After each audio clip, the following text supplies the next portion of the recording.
Sup you beautiful people. Hope you've had a fantastic day. Welcome back to another new episode of What If Naruto Was in the Marvel Universe. If you guys enjoy this what if, comment down below and let me know. And go ahead and check out other what ifs in the channel after watching this video. Don't forget to subscribe and leave a like, and also share this video with your friends. So now let's start this video. Rio de Janeiro, Brazil. February 21st, 2010, 6 o'clock local.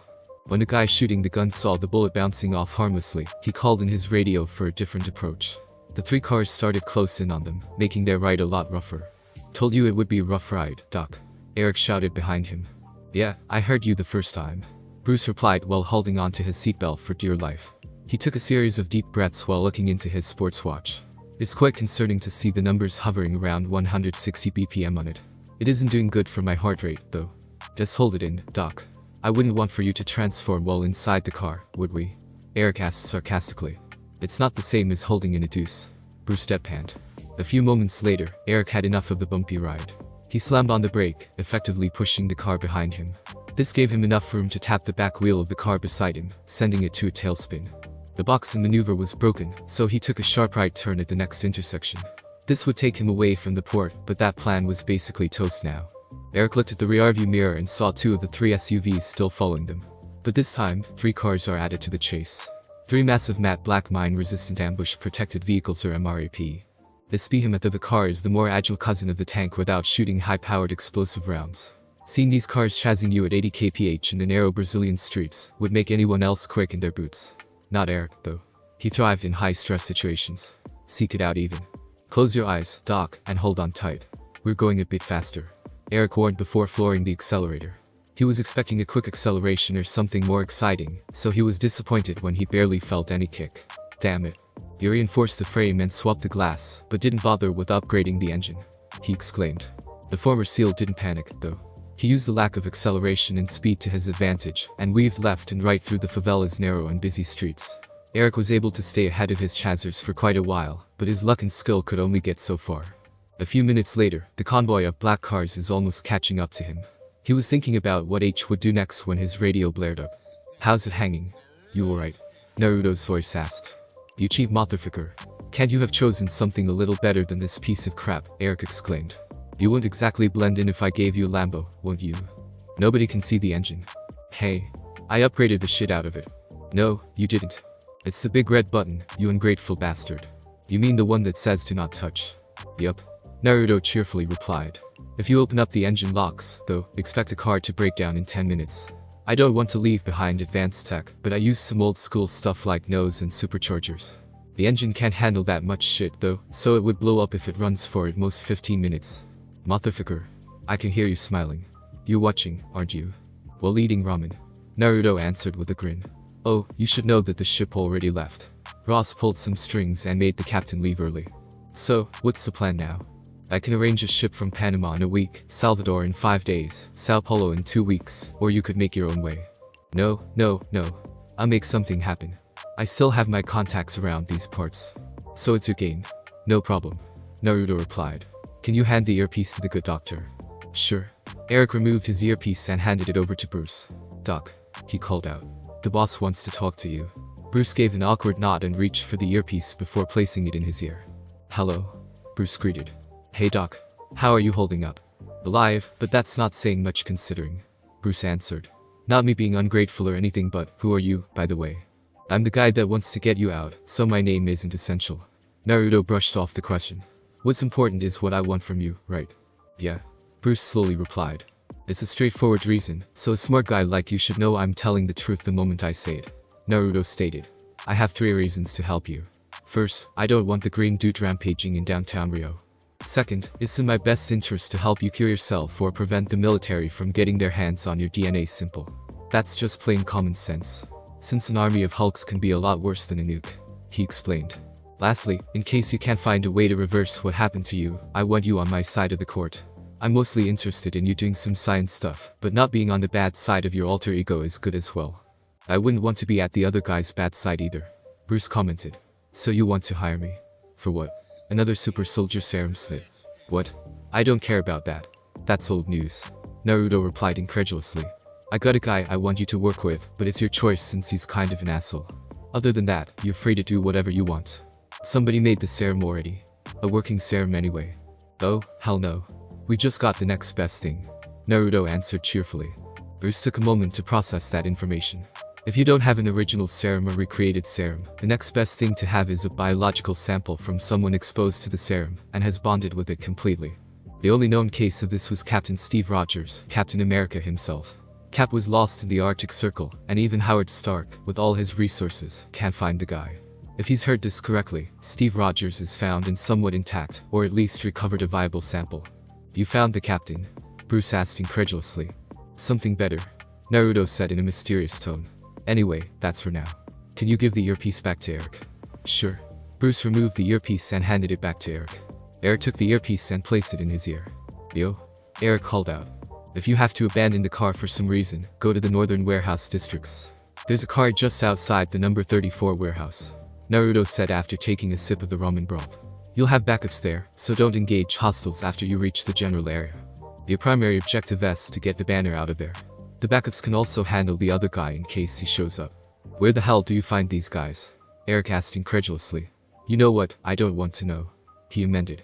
I'm busy right now. I need to go. Sure. Enjoy. Naruto ominously said before closing his connection. Eric looked at the rearview mirror and saw the convoy dangerously close.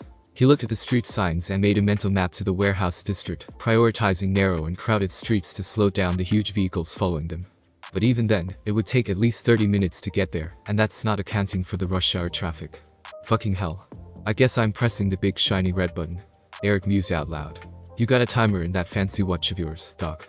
Yes. What do you need? Bruce questioned. The moment you feel the car accelerate, I need you to start a 9-minute 30-second and a 14-minute timer.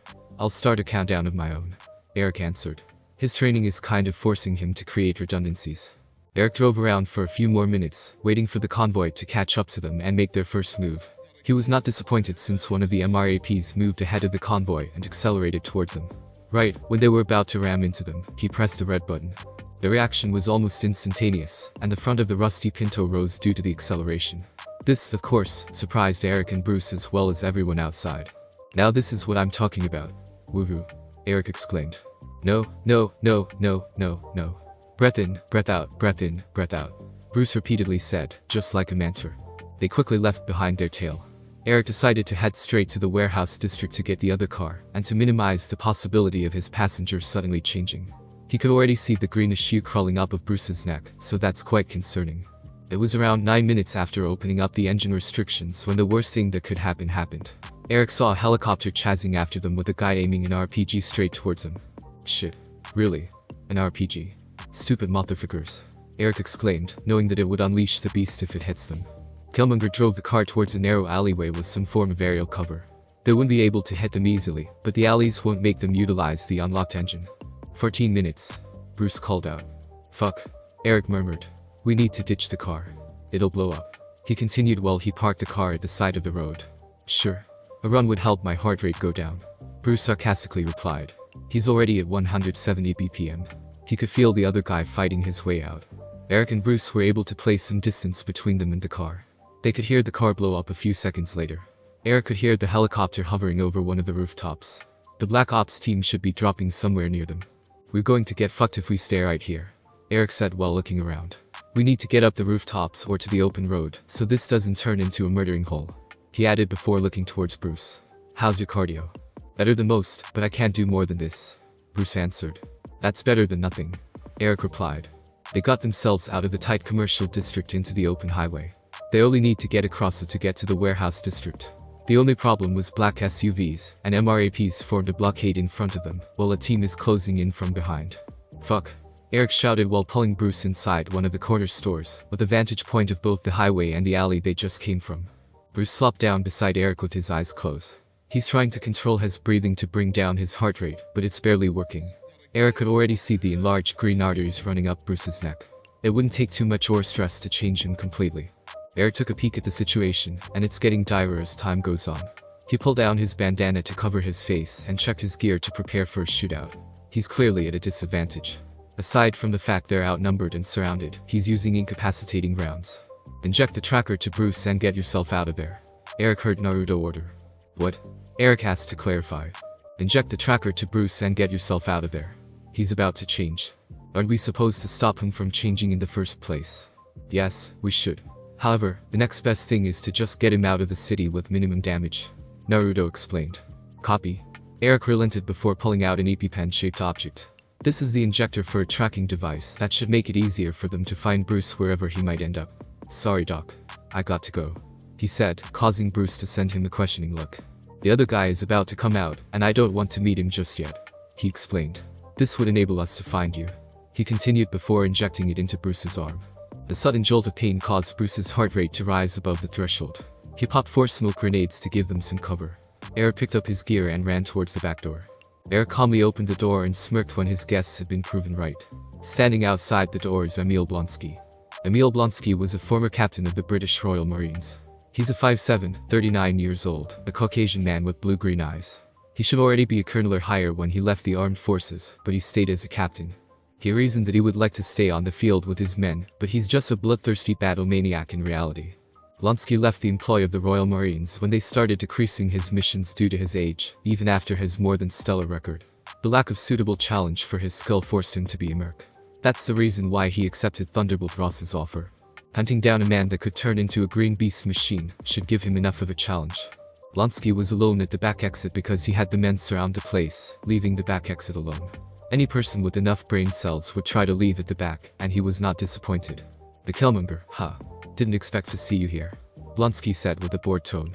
You fell off the map 2 years ago. Well, I was waiting for your ugly mug to show up, Eric replied. I would love to chat, but I'm kind of in a hurry. Blonsky blocked Eric's path and drew his sidearm. You think I'll just let you go? Ross would cut my pay, Emil threatened. Oh? I know you won't, Eric answered right before a loud and intimidating roar came from inside the building. You just won't have enough time to do anything about it.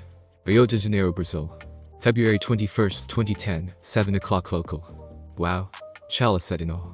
I don't think I can last more than 5 minutes in a straight-up fight without a suit.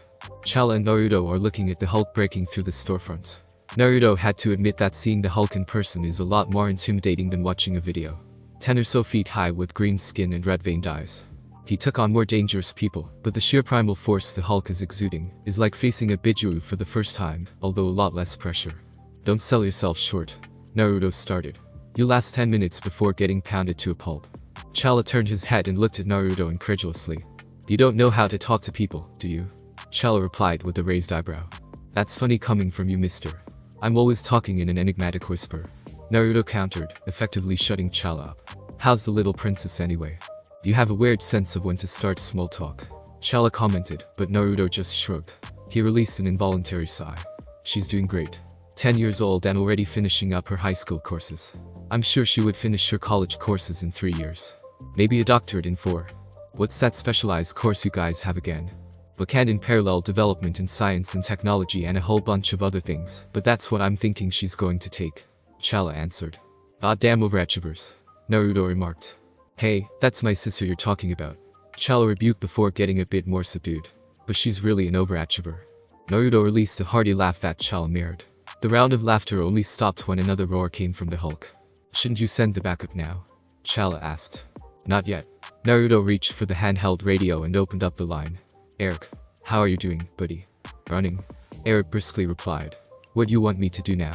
I want to know how good of a shot you are, Naruto said. There's a billboard to your right. That should give you a great vantage point to snipe the Black Ops, dude. The ammo you gave me is kosher. What do you want me to do with it? Sow some confusion down there. We need to get them to back off for quite some time, and scaring the shit out of them would do just fine. They're special forces. They don't get scared easily. Not them, the general, or at least the people around him, Naruto corrected. Make enough trouble, and he has no choice but to regroup and wait out this storm. Even if he's a general, he still needs the military backing him. You're really an asshole, aren't you? Eric mused out loud. Fine, fine. I'm going to get on shooting. Thank you, Naruto said before dropping the radio. I should call my backup. Yes, you should. They won't last long. The Hulk would turn his attention to the civilian population not soon after, Chala replied. Naruto nodded before disappearing. Chala opened up his Kimoyo beads that are projecting the battlefield a few kilometers away from them. This was done by a Wakandan satellite hovering over the area. This particular satellite is designed for his personal use and rarely checked by anyone else, so it's perfect for looking around. The Hulk is plowing through the Black Ops platoon. He's tanking the rain of gunfire and ripping through MRAPs and SUVs alike. He's attacking anyone and anything that catches his attention, giving particular interest to the people currently shooting. Blonsky's experience is working well for him. He was able to go through his magazines and 40mm grenade ammo without getting the big guy's attention. It looked like he had done this by firing at the same time as the others and hiding behind cover. How are they doing? Naruto suddenly asked.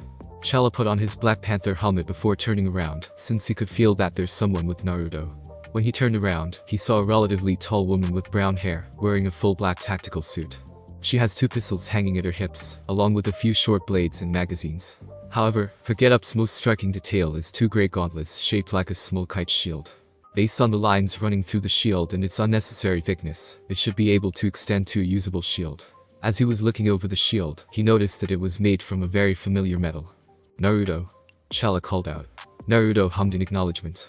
Is that vibranium? Yup. Found a vibranium meteorite in Madagascar. Had to purify the shit out of it, though. Naruto replied. Chala had no choice but to nod. Wakanda has essentially claimed every vibranium found in the country. They had also placed strict and paranoid guidelines for taking as small as 1 milligrams of vibranium out of the country. If a piece of raw vibranium is found out of the country, they adopt a non-contact policy about it. War dogs would keep track of the vibranium, but would not interfere unless it could harm Wakanda. This is the same approach used when Howard Stark found a vibranium meteorite just outside of Wakanda. Anyway, this is, I want to say Miss America, but that's sexist Captain Britain. Nah, sound like a cheap imitation. Naruto continued with his musing. His 2 audiences just ignored him and approached each other, trying to get a read. After a few seconds of stare down, the new arrival decided to break the silence. Prince Chala, I think it's only fair that I introduce myself, since our mutual friend seems to be in his own world. The woman started. Hearing his name, Chala released an involuntary sigh. Of course, Naruto would blurt that secret out. With no point hiding his identity, Chala removed his mask to reveal his face. Depending on how extensive is Wakanda's knowledge on the world as a whole, you might have heard of me. She started. This caused Chala to skim through his memory, and the woman in front of him is triggering something, but he can't just seem to figure it out. I'm Margaret Elizabeth Carter. Peggy for short. Chala raised an eyebrow when he heard the name. Peggy Carter is a well-known figure, especially to the Wakandan royalties. This is due to her contribution to the Second World War and, more importantly, S.H.I.E.L.D's creation. However, as far as he's aware, Peggy Carter had died more than 2 years ago. Not to mention the fact that she's almost 90 years old. I have to say, I'm happy to see you alive and well, Miss Carter. Chala greeted half-jokingly. Yeah. I have Naruto to thank for that. Peggy replied, giving Chala most of the information he needs. So, can you tell me how's the big guy doing? You should ask about the soldiers. They're getting pummeled. It's a wonder how they manage to last this long. Chala answered.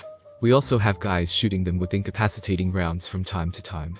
Peggy took only a second to process the information before turning around and tapping Naruto on his shoulder, causing him to turn around. Come on. I don't want the civilians to get caught in the crossfire. Peggy said. Okay. Just wait for a second.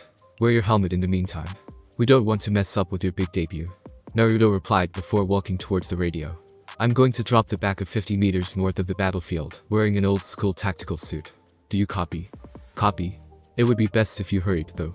There were only 10 combat-ready men left. Eric advised. Ugh. I really thought someone like Blonsky would last longer. Naruto mused to himself before turning towards Peggy. Ready? Yes. Peggy answered before Naruto, and she disappeared. Rio de Janeiro, Brazil. February 21, 2010, 7:10 local. Emil Blonsky would never admit it, but he's having the time of his life. The thrill of the hunt, and now, the fight. Only his training gave him enough pause to give his men orders. But after 10 minutes of brutal back and forth, even Blonsky had to frown.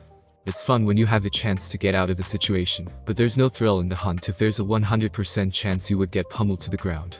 Add the fact that someone is shooting some form of tranq darts to the team, and you got a soldier's worst nightmare. Peggy was dropped somewhere north of the general area. She can clearly hear gunfire and destruction. Without missing a beat, the super soldier ran towards the highway. She took a moment to assess the situation before heading straight to the Hulk. A few meters before Peggy reached the Hulk, she jumped high off the ground and delivered a devastating punch straight to the green guy's face. This caused the Hulk to stagger backward. Ceasefire. Ceasefire. Ceasefire. Blonsky ordered. He has no idea if the person is a backup or not, but he wouldn't want to take any chances. Take the injured and the dead out of here. See if there are any usable cars in the area. Make sure not to get the target's attention, he added. The team quickly followed his order and opened up civilian cars in the vicinity, and they started loading the downed teammates. While this was happening, Blonsky decided to do some information gathering. He first took out a portable video camera from his pack and set it down on the ground while pointing to the fight. He also started to collect as much of the incapacitating bullets as he can find. Maybe Ross could find something about it, as well as the unexpected appearance of the Killmonger. It's not like Ross could punish Stevens publicly since Rio is a Black Ops operation. "Sir, we're ready to go," one of Blonsky's men informed him. Blonsky took one last look at the fight before picking up the video camera and leaving. He's sure that Ross would turn red when he hears about it in the debriefing, before focusing his attention on the apparent super soldier. The video would certainly give them some clues on the third party's identity.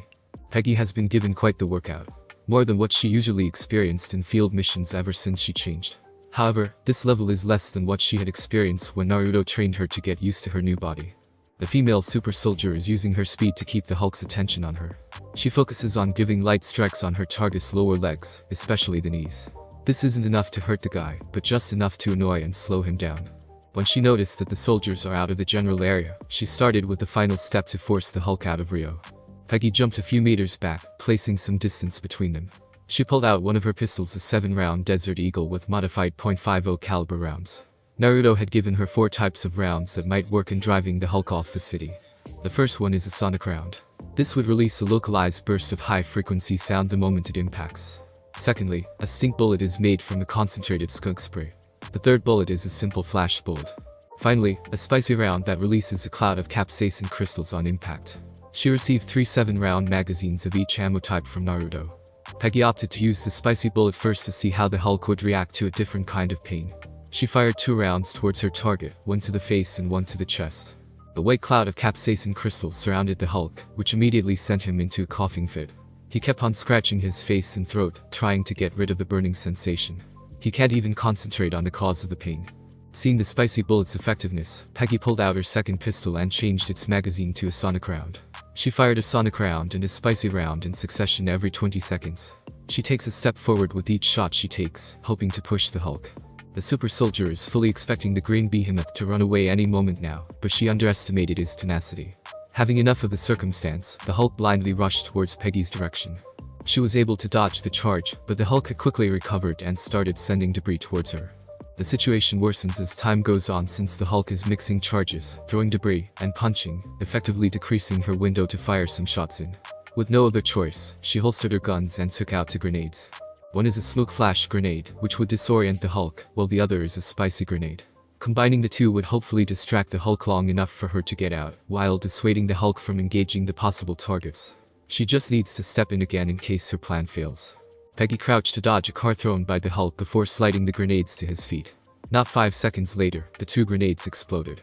It started with a loud bang, and a bright flash of light before smoke and capsaicin crystals started covering a section of the highway. She quickly turned back around and started running to a nearby building that would give her a vantage point of the Hulk. She could see the Hulk looking around for her after the smoke dissipated. His eyes are red from the capsaicin irritant.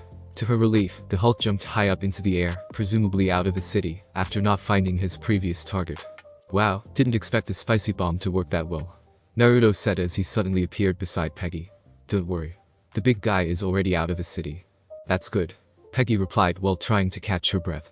"I think my theory that Banner is somewhere inside the Hulk has been confirmed." Peggy flashed Naruto a questioning look, prompting him to continue. "Well, he started jumping to the north. Of all the directions to escape to, why north?" "Because that's where Dr. Banner was supposed to go," Peggy answered. "Exactly," Naruto said with a toothy grin. "Come on. Let's get you back. Steve must be worried right about now." Tuskegee, Washington, D.C. February 22, 2010, 9 o'clock local. Currently, Banner is in Guatemala. I have a guy with him that would help him back stateside. Naruto recounted the events in Rio, making sure to leave some key details, like the presence of the Wakandan prince and the not-so-dead founder of S.H.I.E.L.D. "And that guy is Eric Stevens, right?" Fury asked while leaning back on his chair. "Yup. And what about the super soldier?" "What soldier?" "This soldier," Fury answered while pushing a button on his desk. A video projected behind him showing Peggy fighting the Hulk. Even the getup looks a lot like the cap. "Ha. Forgot about that part," Naruto stated with a straight face. "Well, I found a super soldier and some vibranium lying around, so there you go. Before you ask, I'm not going to answer any question about the said super soldier. I need to know if somebody out there is creating an army of super soldiers," Fury stated with a stare. "Only the usual attempts. Nobody even came close to a usable method. In fact, testing had dropped in the past year, since some of the funds are funneled to the creation of an exosuit. Although Fury would never say it, he's released that Naruto's answer is in line with his intelligence report. Every country nation with a competitive military is currently working on recreating Tony Stark's Iron Man suit. This is due to the fact that creating a tech suit is more feasible than changing a body's physiology. It would also be more cost-effective, and would give more benefits like flight and armor. Even the US has dumped $10 billion for its development alongside Hammer Industries. So, what's the payment this time? Fury inquired. I got something different this time. Naruto replied while reaching for something beside him. He pulled out a folder and placed it on the table. Fury took the folder and opened it before showing an involuntary frown. I want one of your prospective enhanced operatives to disappear and release a scientist from your employ. I think their names are Ava Starr and Dr. Bill Foster. Shield Field Office, San Francisco, California. February 25, 2010, 8 o'clock local. Dr. William Barrett Foster, simply Bill Foster, is a brilliant biochemist currently employed by SHIELD. He's a 6 African American with brown eyes and black hair. During the 80s, he worked with the brilliant Hank Pym on Project Goliath. Goliath aims to create a reliable process of reversing Hank Pym's shrinking tech into enlargement. However, disagreement with Hank Pym and SHIELD caused him to leave mid-project. There's only one reason why Bill would join SHIELD again, is for family, and that's just what happened. A former SHIELD colleague and a close friend of his, Ava Starr. Due to Hank Pym's influence, Ava has been forced out of SHIELD and ostracized by the scientific community. This forced Ava and his wife, Catherine, to move to Argentina in order to continue his experiment with quantum energy and tunneling. This experiment is obviously dangerous for a number of reasons, but Ava shouldered on. 3 years of grueling hard work had brought Ava closer to his goal. However, fate has some other plans. On the night of Ava's final experiment, a catastrophic incident resulted in Ava and Catherine dying due to a quantum explosion. The same explosion that caused Ava Starr, his 6-year-old daughter, to acquire some rather unique powers. Ava had been dosed with massive amounts of quantum energy, causing every atom that integrates into her body to displace. This allows her body to enter multiple realities at any one time, while also keeping herself anchored in one quantum tunnel. The phenomenon effectively gives her the ability to phase through objects, while also giving her a ghostly visage. Too bad this process gives her chronic pain. That's how Bill found Ava, in pain and scared of what's happening. He took her in until SHIELD showed up a few months later. Ava was sent to a temporary housing facility where she was tested and her powers evaluated. This where SHIELD realized her capabilities. Bill could feel SHIELD's intentions, so he did the only thing he could: he joined SHIELD. His presence there had allowed him to do 2 things. The first is to find a cure for Ava's condition, or at least alleviate it. Secondly, to stop SHIELD from using her abilities for something else. Bill had been partially successful in his first goal so far. He had developed a quantum energy chamber. It uses the minuscule amount of quantum energy he could harness to stabilize her condition temporarily. It's not a cure, but it could help her temporarily alleviate her pain and extend her lifespan. As for the second one, he was able to prevent SHIELD from giving her anything more than retrieval and infiltration missions. But it looks like he could only do so much. Dr. Foster, we thank you for your service, an agent told him. They were currently outside one of many field offices, with Bill carrying a box of his stuff, and the agent preventing him from getting back inside. Bill had no other choice but to leave. Don't get him wrong, he would find his way back to help Ava. But he has to regroup for now. Bill dejectedly walked away from the office towards the nearest bus stop.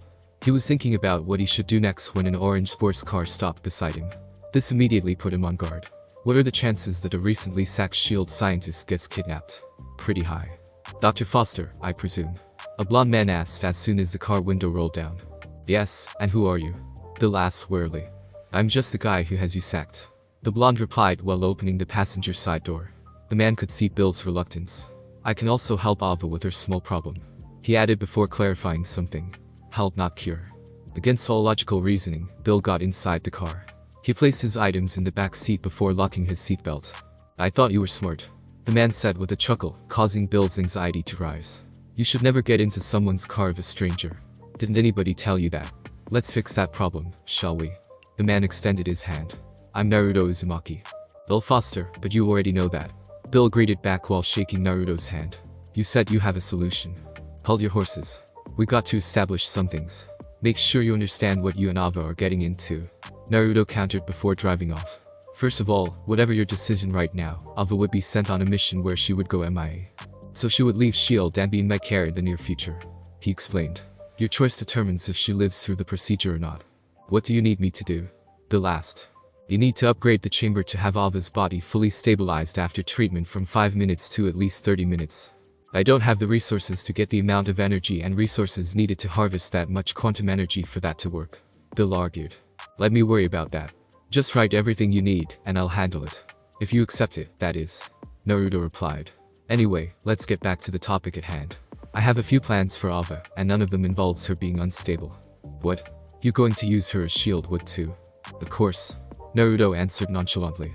He could feel Bill's negative emotions rise up. Oh, come on. Get your head out of the ground. You should have expected her to do some unsavory things the moment she acquired the enhancements. If not this, then protecting herself from someone who wants her to do something like this. He continued. This way, she'll at least be able to help herself. I'm going to transform her training from espionage and assassination to special ops. No? She's not just some gun you can just use to point at someone or something. Naruto looked at Bill weirdly before releasing a full-blown laugh, causing Bill to look at Naruto. I don't need a gun. Naruto raised his right hand, causing Bill to focus on it. Naruto slowly lowered his hand to the steering wheel, and to Bill's surprise, his hand passed through it. Bill was about to make a big fuss about it, when the same hand suddenly formed a translucent blue sphere made of unknown energy. I'm the fucking nuke.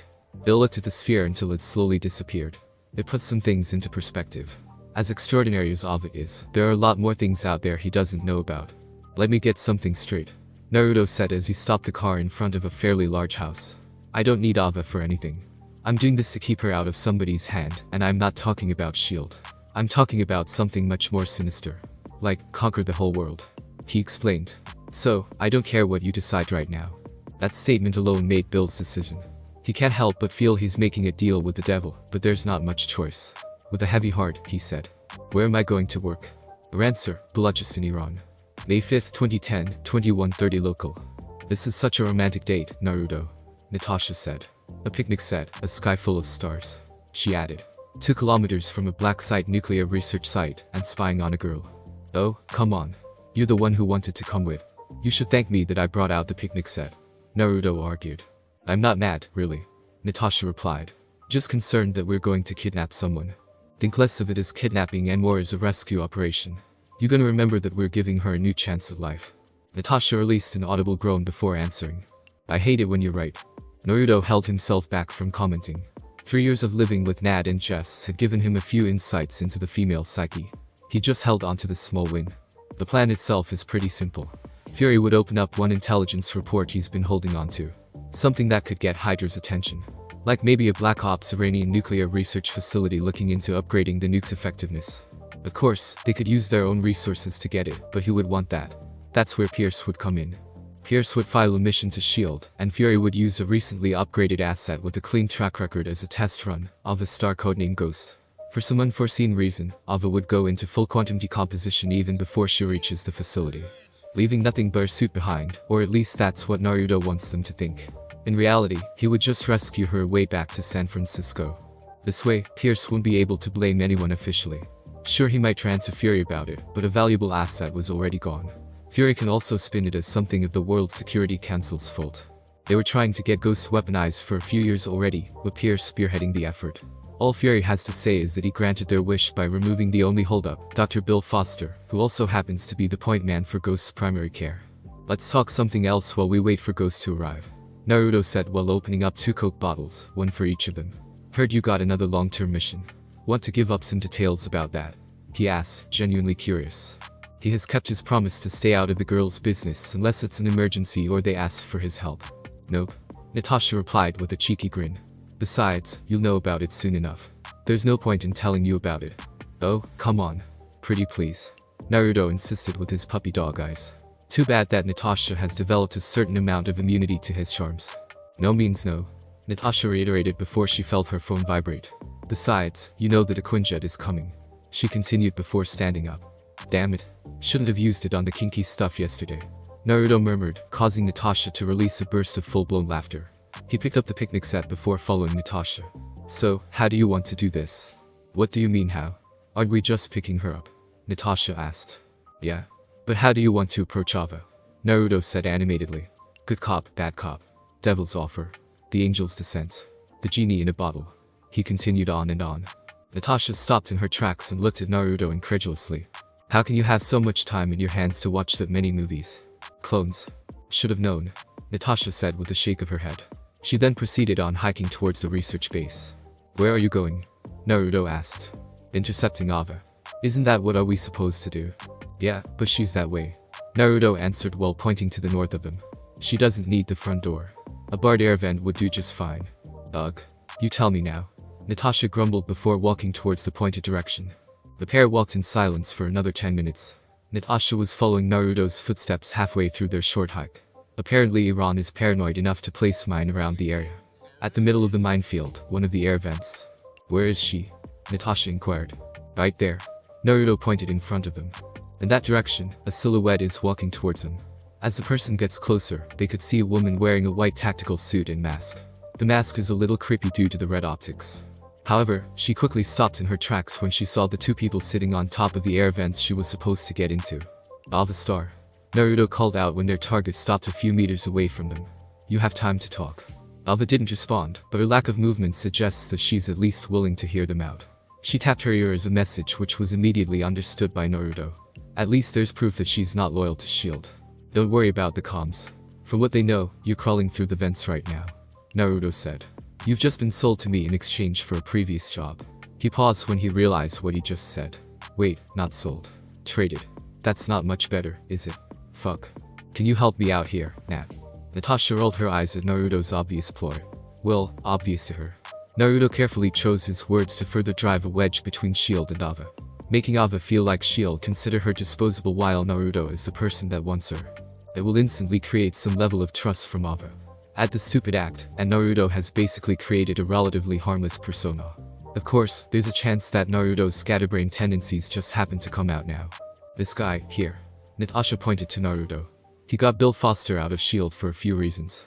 Chief of which is to allow him to do an experimental procedure on you that can remove most if not all of your pain. It can also increase your lifespan until a permanent cure can be found. Ava pointed to her mouth. Sure, you can talk. They won't hear a thing. Naruto informed her. How is he? Ava asked in a quiet tone. Bill? Naruto inquired to clarify, to which Ava nodded. Good. I think you have to ask him yourself. He answered. As for what he's done in the past 2 months, he upgraded the quantum energy chamber to last you for 45 minutes. More than enough time for the experimental procedure to finish. Ava took a moment to think about her options, and there are 2 ways she could go now. Continue with her mission and return to S.H.I.E.L.D. who have knowingly sold her, or go with the guy that can help her lessen her pain. It's basically a no-brainer. What do you need me to do? Ava let out. Naruto can't help but release a smirk at the question. The way Ava asked the question is almost exactly the same as how Foster asked his. He pulled out a small package behind him and threw it at Ava's feet. Change to the clothes I just gave you and leave your suit behind. Naruto told Ava. S.H.I.E.L.D. would think you just entered a quantum unstable state and just disappeared. The only people who would know what happened are everyone here, Bill, top S.H.I.E.L.D. officials, and maybe the World Security Council. He carefully chose his words so that if Ava ever finds out the whole truth, he can say that he never lied. Ava took off her mask. Nad and Naruto noticed her stoic face. She must have been used to the pain already. That's either good or bad, depending on how you look at it. Ava started to change out from her skin-tight clothes, so Naruto polite thing and turned around. A few seconds later, Nat tapped Naruto on the shoulder, indicating that Ava was ready. Alright. Let's get to it. Naruto grabbed onto Natasha before using Haration to travel to the marker on the leftover package wrapper, which certainly surprised Ava. She would have reacted if not for Naruto beating her to the punch. Hold onto your lunch and stay on your feet. He continued before holding onto Ava's arm and disappearing. Thanks for listening. I do hope you enjoyed. If you want the next part of this video, like, subscribe and comment down below, and turn on the bell notification. And also check out other videos that I have created and enjoy. See you in the next video. Peace.